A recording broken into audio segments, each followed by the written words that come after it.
Co-parenting with a narcissist after divorce. We always hope that we can put all our things aside and just seek what is in the best interest of the children. Yeah, but the narcissists prefer competition. His win-at-all-costs attitude gets in the way of any peaceful co-parenting experience that we hope for. Instead, we experience what I call oppositional parenting. Hi, I'm Jen Grice, author of the book You Can Survive Divorce. I'm a divorce mentor and empowerment coach guiding women to survive divorce and become stronger after. You can find out more about my ministry, my coaching for women, and my book at jengrice.com. Most times, there's no such thing as co-parenting with a narcissist. I hear this so often and talk to ladies who tell me how it's going for them. Instead of thinking of others, especially what's in the best interest of the children, not to be confused with making the children happy, narcissists are selfish, self-centered people who create an environment of opposition. It's similar to parallel parenting, and I'll talk more about that in another video, except one parent purposely does things knowing it would bother and or ruin the relationship between the child and the other parent.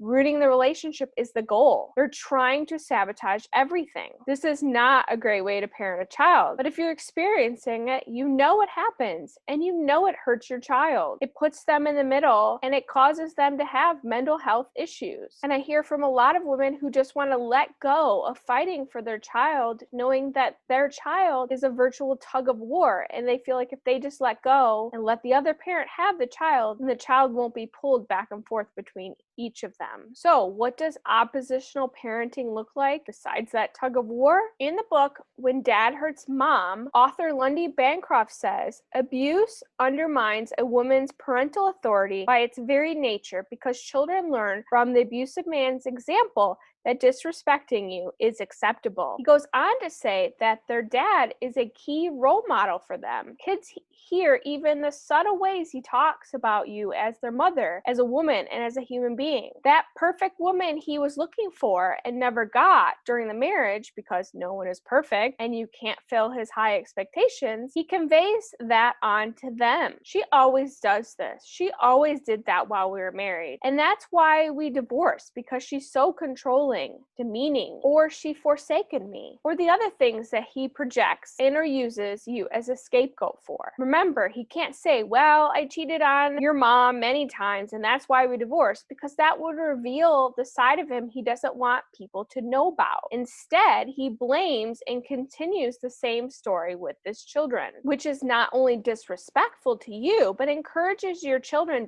to disrespect you as well. By disrespect, I mean you're not being treated like a human being because you're expected to be perfect, something without flaws. And any flaws that you do have only justify his lying, cheating, and gaslighting everyone. His sin is often easily covered by your imperfections. We as women tried to do better and be more perfect while he continued to sin. Then he just used our sin to make excuses for his behavior. And this is something I'll talk about in another video very soon. But in his book, Lundy Bancroft says, I find that abusive men with children concerns himself particularly with how people view him as a father. And this can color your view of his parenting and even his character as well. Trust me, it's so easy to be fooled by his words without looking for the actions to back it up. He may even tell both you and your children two totally different versions of a story. I've fallen for this myself, and it felt like such a fool for doing so. He'll tell you that he wants to encourage your kids to respect you, and he wants them to behave for you, but then tell the children, oh, I don't see why your mother makes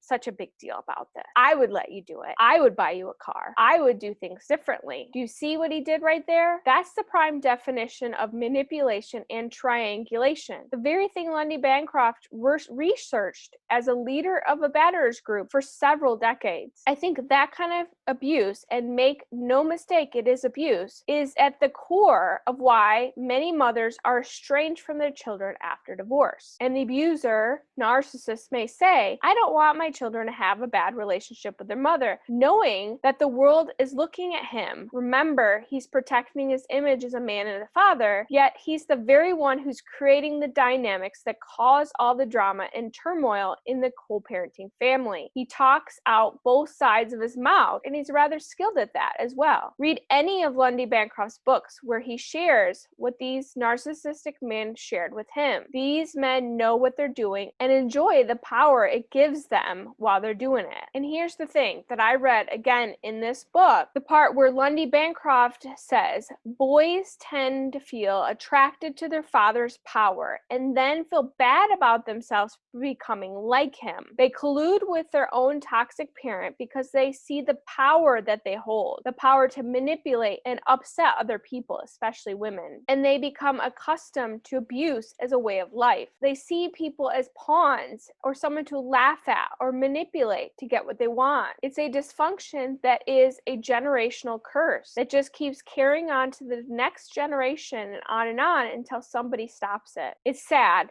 And the reason why a lot of children of narcissists become narcissistic or have a borderline personality disorder themselves is because they just don't know how to stop being that way. And they don't know how to be emotionally healthy. In conclusion, what is oppositional parenting? It's parenting by a narcissistic person that encourages opposition for the other parent. It encourages disrespect and most times leads to estrangement of one or both parents of the children. It causes division, not unity in the family, especially after divorce. Parenting after divorce or co-parenting should be still a team effort, and parents should treat the others like a teammate, still a partner in parenting, even if it's not a romantic relationship, without trying to cause problems. I just don't know too many narcissistic people who know how to put their competitive nature aside, letting go of having to look good like the best parent on the planet, does even one exist, look better than their ex-wife whom they call crazy, psycho, and controlling, and accept that we are all imperfect human beings in need of love and respect and